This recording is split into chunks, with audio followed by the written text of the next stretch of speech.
Notre deuxième invité est déjà sur ce plateau, Solange Massumboko Nyenyezi, bienvenue. Vous avez été élue en 2018, députée nationale à Lukunga. Vous êtes membre de la coordination de la campagne du chef de l'État à Lukunga également.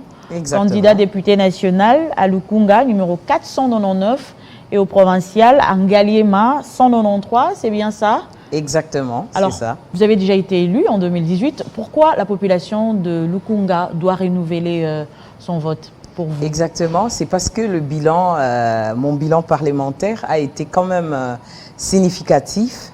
Vous savez, pour la plupart, ce sont les femmes micro-entrepreneurs qui m'ont élu, qui m'ont amené au perchoir. Et je finis le mandat avec une loi votée sur l'entrepreneuriat, une loi votée sur l'artisanat et aussi beaucoup de dispositions favorables donc, à l'émergence d'une classe moyenne. Nous avons aussi, en tant qu'enseignante d'université, donc je suis chef des travaux à l'UPenn, nous avons contribué à améliorer l'enveloppe de l'enseignement, mais aussi de l'éducation. Aujourd'hui, il y a plusieurs nouvelles unités qui ont été donc payées. Nous pensons que c'est un travail qui a été fait de main de maître à l'ECOFIN, grâce aussi à notre modeste participation. Nous pensons que ce n'est pas fini. Vous savez, la gratuité de l'enseignement et même la gratuité de la maternité.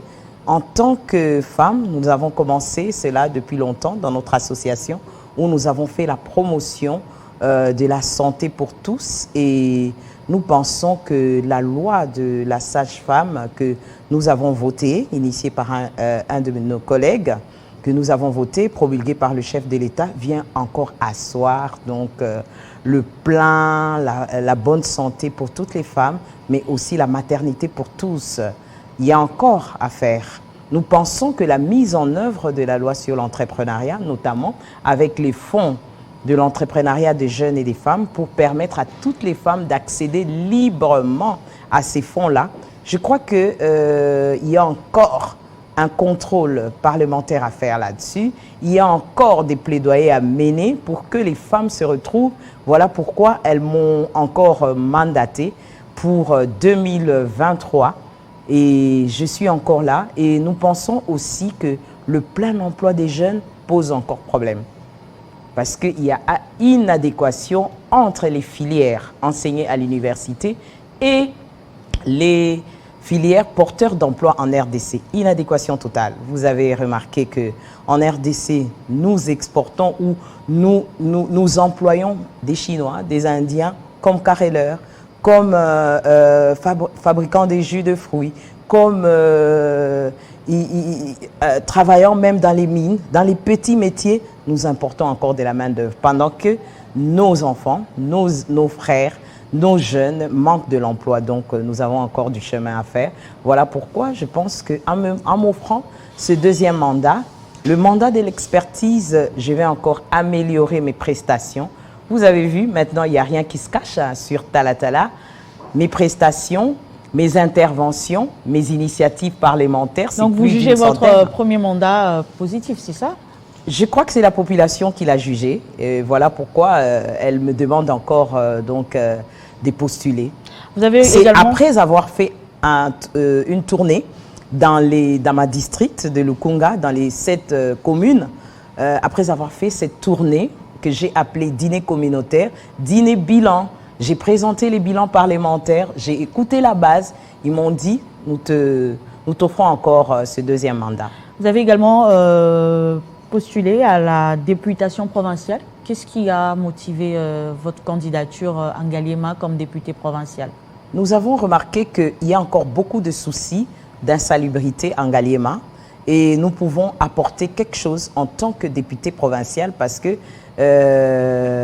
nous avons le budget sur la salubrité, l'environnement, qui est chaque fois voté par nous, mais nous avons l'impression qu'au niveau de la décentralisation, au niveau de chaque commune, ça ne marche pas suffisamment. Nous pensons ainsi donc insuffler un nouveau vent à l'Assemblée provinciale en tant que député provincial. Alors, la population de Lukunga fait face à beaucoup de problèmes qui n'ont pas trouvé de solution au premier mandat de votre candidat, le candidat de la FDCA à la présidentielle, Félix Tshisekedi. Comment comptez-vous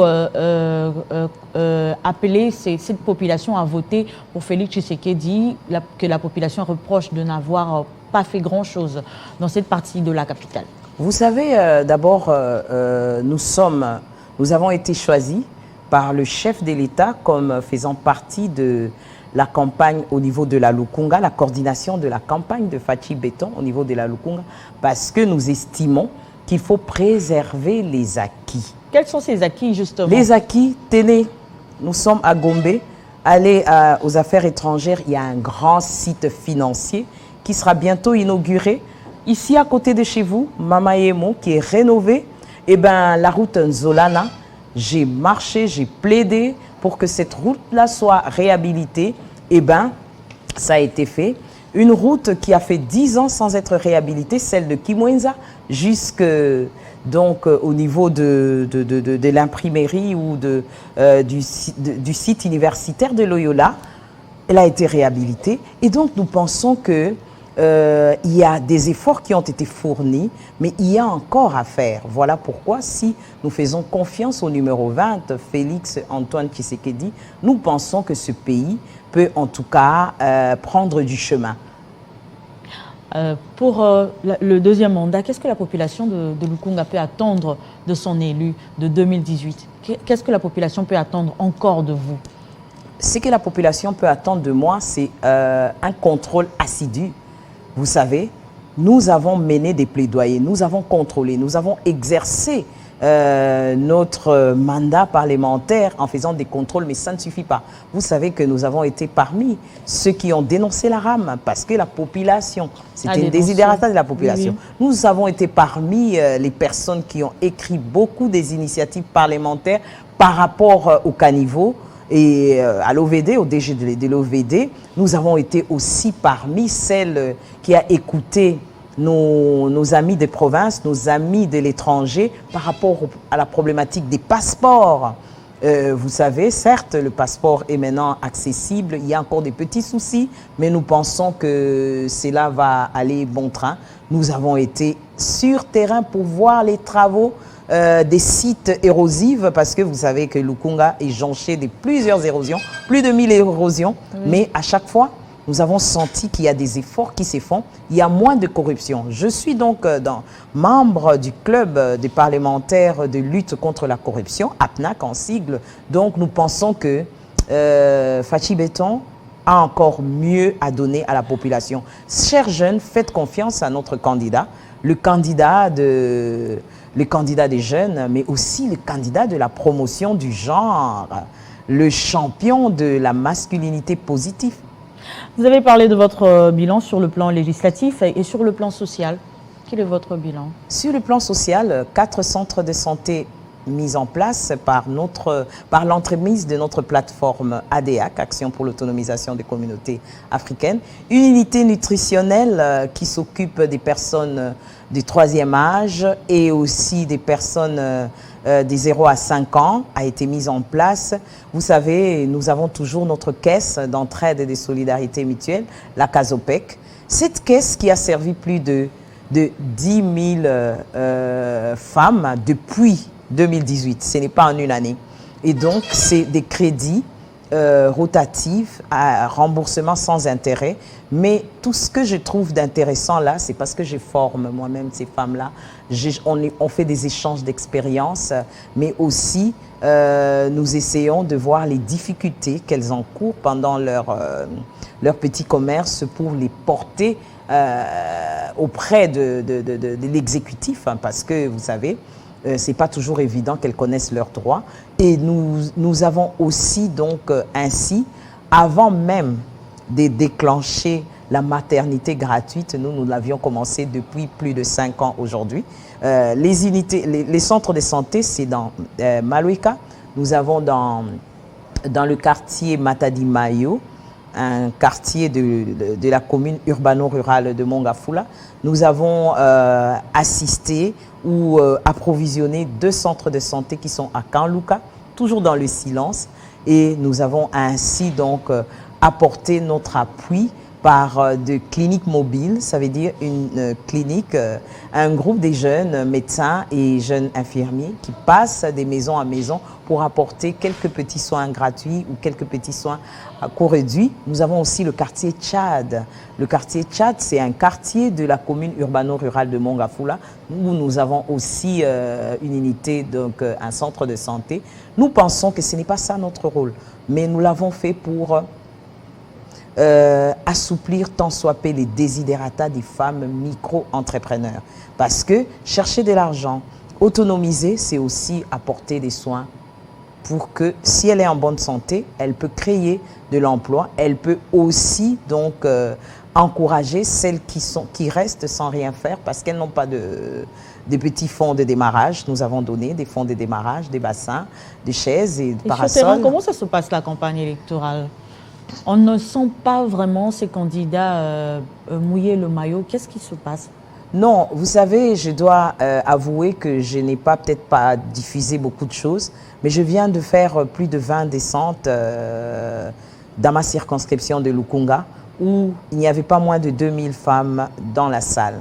C'était des dîners communautaires, des échanges citoyens, mais aussi une façon de présenter les bilans et aussi recueillir les desiderata. Si je devais écrire un livre, je crois que ça sera peut-être 2 tomes, parce que j'en ai eu beaucoup, hein. Beaucoup. J'aime écouter la population parce que c'est elle qui nous donne le mandat. C'est de tous ces desiderata que nous transformons en loi, que nous transformons en initiative parlementaire. Et donc, nous pensons aussi en tant que rapporteur du groupe parlementaire AFDCA, notre seul choix aux élections présidentielles, c'est le candidat numéro 20. À ma qualité de rapporteur du groupe parlementaire et à ma qualité aussi de cadre, membre cofondateur de l'AFDC, à ma qualité aussi de membre de la coordination de la campagne, je demande à tous les candidats AFDCA de voter et de faire voter notre candidat Félix Tshilombo Tshisekedi. La population de Lukunga vous suit. Un mot à cette population? Vous m'avez fait confiance en 2018. Humblement, je pense que vous allez encore me faire confiance pour poursuivre le travail que vous m'avez donné. C'est grâce à vous que je peux tenir ma tête haute. Je remercie toutes les femmes micro-entrepreneurs et spécialement les mamans catholiques, les mamans de Sébéco et toutes les femmes avec qui je travaille parce qu'elles ont cru en moi et elles sont mobilisées comme, c'est vrai, électrices, mais aussi comme observateurs et aussi comme témoins pour que les choses se passent très bien. Mais j'invite aussi toutes les femmes à la messe d'action de grâce que nous organisons. Le dernier jour de la campagne, ça sera à Saint-Pierre. C'est pour donc inciter ou demander à toute la population d'accepter les résultats des urnes, mais de cultiver la paix pendant les élections, le 20, mais aussi après les élections. Vous parlez beaucoup des femmes. Quel a été l'apport des femmes durant cette législature, pour finir, à l'Assemblée nationale? Vous savez, les femmes ont porté la loi sur la prise en charge des personnes victimes de paix et de violences sexuelles. C'est quand même quelque chose favorable aux femmes. Mais aussi, vous savez, la loi des personnes vivant avec handicap a été portée par une femme, la ministre concernée. Et il y a plusieurs. Nous avons eu une première femme présidente du Parlement et donc ça prouve à suffisance que les femmes sont porteurs de beaucoup de lois sociales. Solange Massumboko Nyenyezi, c'est ça, candidate députée nationale à Lukunga, numéro 499, et à Ngaliema comme députée provinciale, numéro 193. Nous vous remercions d'avoir répondu à notre invitation et surtout bonne chance. Merci à Télé 50, 499, 193, toujours à votre service. Humblement, merci. On se retrouve dans un instant pour le 3e invité.